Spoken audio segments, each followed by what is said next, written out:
Hello everyone, আসসালামু আলাইকুম। আমি জেরিন, ড্রিম অফ তাসনিম মম চ্যানেলে সবাইকে স্বাগত জানিয়ে নতুন দিনে নতুন একটি ব্লগ ভিডিও দেখার জন্য আমন্ত্রণ জানাচ্ছি।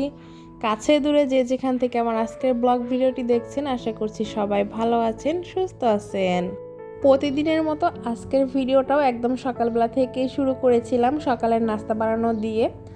বেশ অনেক দিন পরেই ভিডিও করতেছিলাম, সেই জন্য বুঝতেছিলাম না যে কোথা থেকে ভিডিওটা শুরু করব আর কি ভিডিও করব। যেহেতু আমরা লাইফস্টাইল ব্লগ বানাই, আর লাইফস্টাইল ব্লগে কিন্তু সব কিছুই দেখানো যায় না, টুকিটাকি যেগুলো দেখানো যায় সেগুলোই দেখায়। আর সব কিছু শেয়ার করতে গেলে ভিডিওটাও অনেক বড় হয়ে যায়, আর কেউ দেখতেও পছন্দ করবে না, আর ভিডিওটা এডিট করতেও কিন্তু কষ্ট হয়ে যায়। যেহেতু ছোট বাচ্চা আছে, সে তার পাশাপাশি সংসারের কাজকর্ম, রান্নাবান্নার সাথে ছোট্ট একটা বিজনেসও আছে, সেই জন্য আর কি টুকিটাকি ভিডিও দিয়ে আমার আজকের ভিডিওটা সাজিয়েছিলাম। সকাল থেকে দুপুর পর্যন্ত আমি যা যা করেছি সেটাই শেয়ার করেছি। সকালের নাস্তায় আজকে করব হচ্ছে লাল আটার রুটি। আটাটা কারাই করে নিয়ে আবার সেই চুলায় ফ্রাই প্যান বসিয়ে আলুটা ভাজি করে নিচ্ছি। যেহেতু আলু ভাজিটা একদমই সিম্পল, সবাই পারে, রেসিপি আকারে তো কিছু বলার নেই। এই যে এদিকে আলু ভাজি করে নিচ্ছি, আর আমার ফ্রাই প্যানটার অবস্থা দেখেন। কিছুদিন ধরে ফ্রাই প্যানটা এত পরিমাণে আর কি সব যে কোনো ভাজি করতে গেলে লেগে যাচ্ছে, একদমই ভালো হচ্ছে না। কেন হচ্ছে কারো যদি জানা থাকে একটু বলবেন প্লিজ। আর এই যে আলু ভাজিটাও হয়ে গেছে, আমি নামিয়ে নিচ্ছি। আর অফ ক্যামেরাতে কিন্তু আমি আটা মুথে রুটিও বেলে নিচ্ছিলাম আলু ভাজির পাশাপাশি। আর এই যে আলুটাও ভাজি হয়ে গেছে, ওইদিকে কিন্তু রুটিটাও বেলা হয়ে গেছে। এখন শুধু রুটিগুলা সেকে নিব। আর এই যে এখন এক এক করে আর কি রুটিগুলো ছেঁকে নিচ্ছিলাম। এখন থেকে ভেবেছি একদিন পর পর আপনাদের সাথে একটা করে ব্লগ শেয়ার করব। তো গত পরশুদিন যেহেতু হচ্ছে ভিডিও শেয়ার করেছিলাম, ভিডিওটাতে তেমন কোনো ভিউই হয়নি, মাত্র 16টা ভিউ হয়েছে। তো দেখে খুবই কষ্ট লাগতেছিল, ভাবতেছিলাম যে ভিডিওই দিব না, ভিউ হয় না, ভিডিও দিয়ে আর কি করব। তারপরে আবার ভাবলাম যে না দিই, দেখি কিছু করতে পারি কিনা, আমার আপুদের পছন্দ হয় কিনা। তো যারা আমার ভিডিওটি দেখতে দেখতে এই পর্যন্ত চলে এসেছেন কিন্তু একটা লাইক দিতে ভুলে গিয়েছেন, তারা প্লিজ একটা লাইক দিয়ে দিবেন। আর আপনাদের কাছে যদি আমার ভিডিওগুলো খুব বেশি ভালো লেগে যায়, আপনারা যদি আমার ভিডিওগুলো আরও দেখতে চান, তাহলে আমার চ্যানেলটি সাবস্ক্রাইব করে আপনাদের ছোট্ট বোন মনে করে পাশেই থেকে যেতে পারেন। পাশে থাকা বেল আইকনের অল অপশনটি প্রেস করে রাখবেন। এতে করে কিন্তু আমি যখনই ভিডিও আপলোড করব, আপনাদের কাছে নোটিফিকেশন পৌঁছে যাবে, আর আপনারা যখন ইচ্ছা দেখে নিতে পারবেন।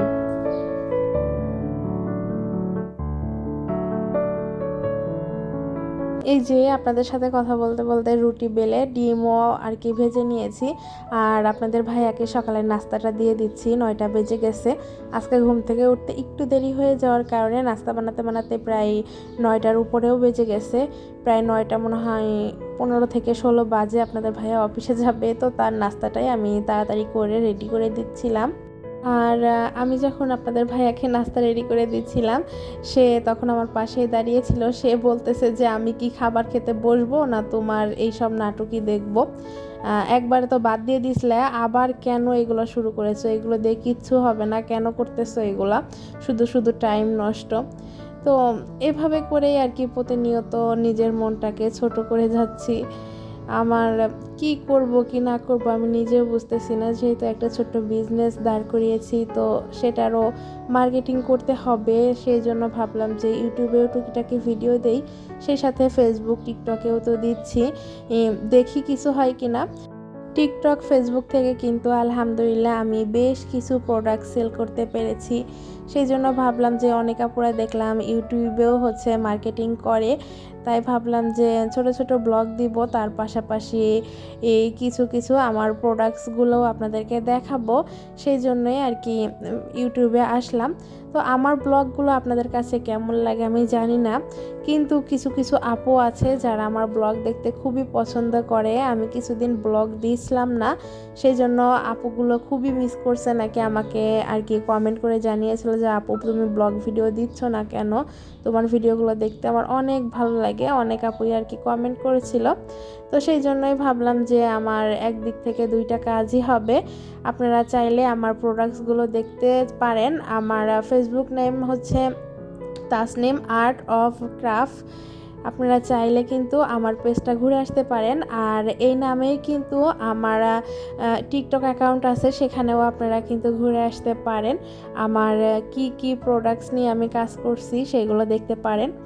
আসলে যেহেতু বিজনেস করতেছি সেই জন্য আমি এই টিকটক ফেসবুকে একটু বেশিটা সময় দেওয়ার চেষ্টা করি, কারণ এইসব জায়গায় ইউটিউবের থেকে একটু বেশি রিচ হয় টিকটকে।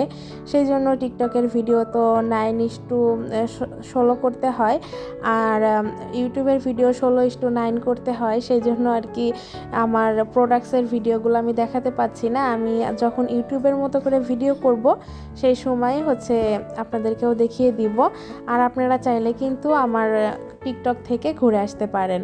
আমি কিন্তু হাতের কাজের ড্রেস, ক্লিপ, হেয়ার ব্যান্ড, চুড়ি, এছাড়াও কিন্তু রয়েছে আরও অন্যান্য অনেক রকমের কসমেটিক্স প্রোডাক্টস। আপনারা চাইলেই কিন্তু যে দেখে আপনাদের পছন্দ হলে আমার কাছ থেকে কিনে নিতে পারেন। খুবই রিজনেবল প্রাইসে পেয়ে যাবেন। এদিকে আপনাদের সাথে কথা বলতে বলতে কিন্তু আমি বেশ মোটামুটি ভালোই কাজ করে নিয়েছিলাম। আপনাদের সাথে কথা বলতে বলতে কিন্তু বেশ অনেকগুলা কাজ করে নিয়েছি। সেই সাথে এই যে এখন দুপুরের রান্নাটাও করে নিচ্ছি। আজকে সারাদিনই গ্যাস নেই, সকালের রান্নাটাও আমি কারেন্টের চুলায় করেছি, আবার দুপুরের রান্নাটাও কারেন্টের চুলাই করতেছি। একদম ভোরবেলা থেকেই গ্যাস নেই, এত পরিমাণে গ্যাসের প্রবলেম করতেছে বলার বাহিরে। বিশেষ করে আমাদের বাসায় একদমই গ্যাস থাকে না।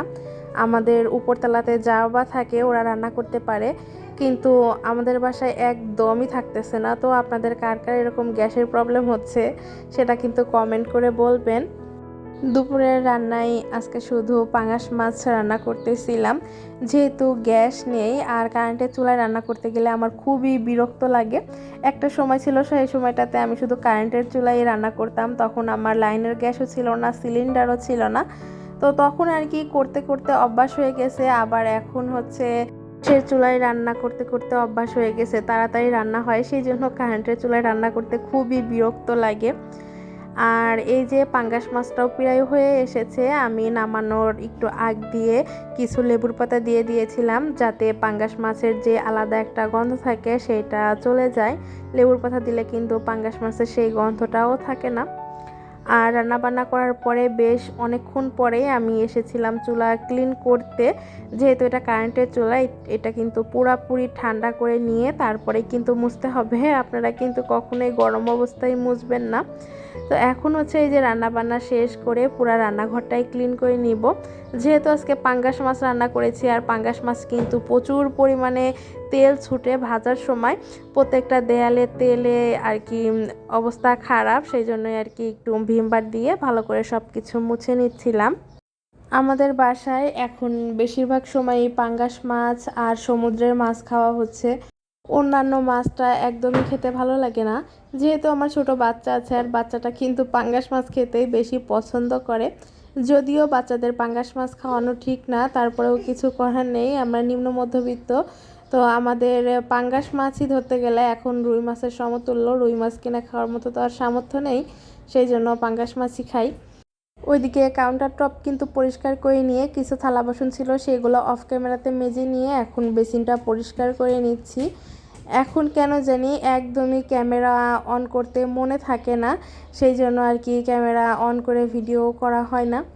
তারপরে আর তেমন কোনো ভিডিও করা হয়নি। এটা হচ্ছে দুপুরে খাবার পরে যখন আমি আমার হাতের কাজ নিয়ে বসেছিলাম, একটা হুক ফ্রেমের কাজ ছিল, তো সেটা নিয়েই বসে এখন কাজ করব। আর সেই সাথে আপনাদের কাছ থেকেও বিদায় নিয়ে নেব। সেই পর্যন্ত সবাই ভালো থাকবেন, সুস্থ থাকবেন। আল্লাহ হাফিজ।